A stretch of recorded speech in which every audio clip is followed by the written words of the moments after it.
Hola, mi gente. Buenos dias, and welcome back to Elaborations with Skellington Grin. I'm your host, Ava, your gothic witch big sis, and your friendly neighborhood witchy wordsmith and spiritual bestie. Happy Monday and happy continuation of Dia de los Muertos. Yes, I know technically November 2nd is the official day when we honor the adults who have passed on Dia de Difuntos. But the truth is, many families, myself included, extend the celebration into November 3rd because grief, remembrance, love does not follow a calendar, does it? And full honesty moment here, I was so caught up in the magic of my birthday weekend and Halloween and celebrating Samhain and spending time with friends and my partner that I didn't record yesterday's episode. But you know what? That's okay because this conversation and reflection was meant to happen today. And what better way to really kick off November, the first week of November, with an amazing episode such as this. So whether you are just waking up, you are driving to work, or you're moving slowly through your Monday and just sharing your time with me, I invite you to just lean into this episode. Feel free to take notes if you want. You don't have to. But if you would like to take notes at the end, because we are going to be doing a bit of a reflection and I am going to be giving you an affirmation for moving into the rest of November, feel free to just open up your notes app and just plug that in real quick, even if you don't have the time to reflect on it just yet. But I really just want this episode to be a soft landing that is part remembrance and part renewal. And as always, if you are commuting, please stay safe, keep your eyes on the road, obey any public transportation laws, and allow my voice to simply travel with you like a warm autumn breeze. Without further ado, let's dive right into today's episode. So part one of this episode is going to be continuing our talk on Dia de los Muertos and the love that keeps growing. Over the past week, millions have been celebrating Dia de los Muertos, or the Day of the Dead, from October 27th through November 2nd, and each day holds its own meaning. We honor our beloved pets on the 27th. We remember those who pass suddenly on the 28th. We pray for those forgotten souls on the 29th, and we hold space for the lonely ones on the 30th. We prepare to welcome the rest of our ancestors on the 31st, and on November 1st, Dia de los Angelitos celebrates the souls of the lost children, those little lights who remind us of innocence and wonder. Then, on November 2nd, Dia de los Difuntos, or Dia de Todos los Santos, we welcome and honor the adults, elders, storytellers, and the ones whose laughter built our foundations. But even now, on November 3rd, that doorway between worlds hasn't quite closed. There is still that gentle hum in the air, the whispers of memory, the flickers of candlelight, and the scent of cempasúchil guiding spirits home. And Dia de los Muertos isn't a funeral. It isn't this time just for mourning. It's a time for reunion and remembrance. It is about celebrating life and laughing alongside death and remembering that grief and gratitude can coexist. And that death is a part of the life cycle, not just the end of it. Because when we tell the stories of our loved ones, they live again through our words and through our expressions. When we make their favorite dish, or we play their favorite music, or we even just smile at a memory of them, we become living ofrendas, walking testaments to the people that we love. I have lost many family members over the past few years. My great-grandfather when I was 10, my great-grandmother on one side when I was 5, my grandfather in 2016, my uncle 3 years ago, and recently another grandmother. And yes, there is pain in that, but there is also deep beauty in realizing that love never really leaves us. It simply transforms. Kind of like with a breakup or a friend breakup, we never really end that love that we had for those people. And it's the same with death. We never really end that love. The love simply transforms and takes on a new shape. And it teaches us to honor what matters to us and to the memory of the people that we have lost, the values, the humor, the quirks, and carry those forward in how we live. And when we're remembering those ancestors, those family members that we've lost over the years, and we remember their quirks and their personality, sometimes we can find ourselves exhibiting the same personality traits. And we can see them in ourselves, whether it's liking the same music or liking the same food. Or for me, when I watch football, I don't always watch football, especially American football. If I'm watching football, I typically like to watch football, which is considered soccer here in the United States. But I sometimes will watch American football. And when I do, I'm usually representing or supporting my home teams, which are going to be Louisiana State University's college football team or the NFL team, the Saints. And I will remember my grandpa sitting in the living room or sitting in his, we called it his sports room, because he had a whole room just dedicated to him watching sports. It was his own little sanctuary. And I could remember him just sitting there and getting excited. Even in those last few years, he would get so excited just watching what was going on and cheering for his teams. And it was just so beautiful. And sometimes I will watch American football just to remember his legacy, his spirit, his personality, and everything like that. So today, if you are still celebrating, or you still simply want to remember, or you still want to hold space, light that candle. Say the names of your loved ones out loud.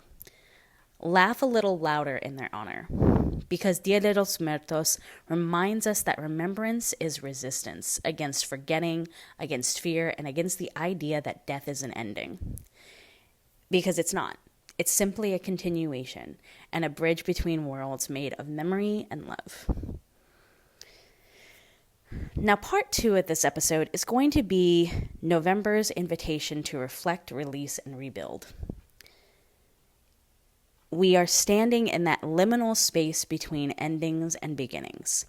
The year is winding down, and there are only 2 months left of 2025, and that means that it is time to pause and ask ourselves, what do I wish to carry forward? What do I need to lay to rest? And I want to say this and really kind of drive this home a little bit. We don't have to wait until January to start over. A lot of us think that we have to wait until January 1st to make those New Year's resolutions and start over fresh in the new year. But sometimes that doesn't wind up working out the best for us. And often we will find ourselves slipping kind of midway between the beginning of the year or even in the middle of the year and not really reaching those goals that we set for ourselves. Maybe because we already weren't creating those habits as we were closing out the year before. And let's face it, we can decide for ourselves whenever we wish to that we're going to start a new program or we're going to start a new set of habits. But if we're not already conditioning ourselves to make way for that, that is where we tend to start something and stop, start something and stop. And we have this little roller coaster of New Year's resolutions that never really wind up taking hold and really becoming more concrete. If we wait until January 1st, we wind up putting ourselves on the back burner. And I want to say that we can begin building better habits, softer routines, and stronger boundaries now so that when January 1st rolls around, we've already got that foundation and we're simply building upon it. Because this is the time to plant intentions like seeds, not with urgency, but with patience. November energy says rest, reflect, and refine. Not hustle harder, not reinvent overnight. Just begin again with quiet intentionality, joyfully. Maybe that looks like journaling once a week. Maybe it's spending less time doom scrolling and more time watching the sunrise, which I totally love to do. I am a sunrise girly. Maybe it is making space for that creative project that you have been afraid to start. Whatever it is, give yourself permission to start small and start now. So that by the time that new year rolls around, you will have that foundation. Because the truth is, every cycle of release, whether it's letting go of the year, the grief, or the guilt, creates room for something softer to bloom.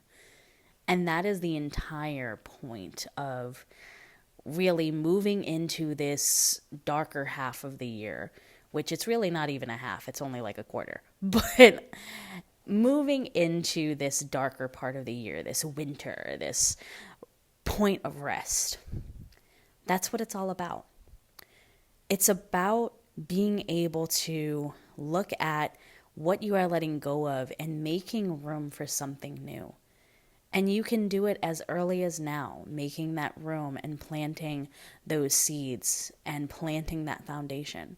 A lot of times people will say, well, nothing really grows in winter. Have you ever seen an evergreen tree? Have you ever seen an evergreen tree? Evergreen trees stay evergreen. And they can be planted in winter. And they take a while to really reach their full potential. But they don't stop growing. And as we close out this episode, I want to give you this reflection for the week. You can use it for the rest of the year. You can use it for this week, or you can maybe just use it for today. How can I honor what I have lost by the way I choose to live now? And adding to that, how can I honor what my ancestors would have wanted for me by the way I choose to live now? Maybe you can write it down, or maybe you can just carry it in your heart as you move through this week. And when you light a candle or you whisper a thank you to the ones who came before and to yourself for continuing the story, simply place your hand over your heart, or place one hand over your heart and one hand over your diaphragm. And take a deep, intentional breath. Hold it for a few seconds at the top of the breath and then let it out with a sigh. Do that as often as you feel the need. And then reorient yourself back into your environment and tell yourself that you have the strength, you have the grace, you have the ability, and you are so worthy of creating that foundation for yourself to build upon something new. Just because we are letting go of something, the year, the cycles, the relationships, whatever it is that we're letting go of, loss does not always mean an end. In fact, some of the best beginnings happen in some of the most excruciating endings. But in every ending, we can begin again. Thank you, mis amores, for tuning in and spending this moment with me. And if today's episode brought you any comfort or clarity, or even lit a fire underneath your butt during these cold winter months, I would love for you to share this episode with someone who might need a little light too. And feel free to share this in your stories on Instagram and let me know what your takeaway from this was.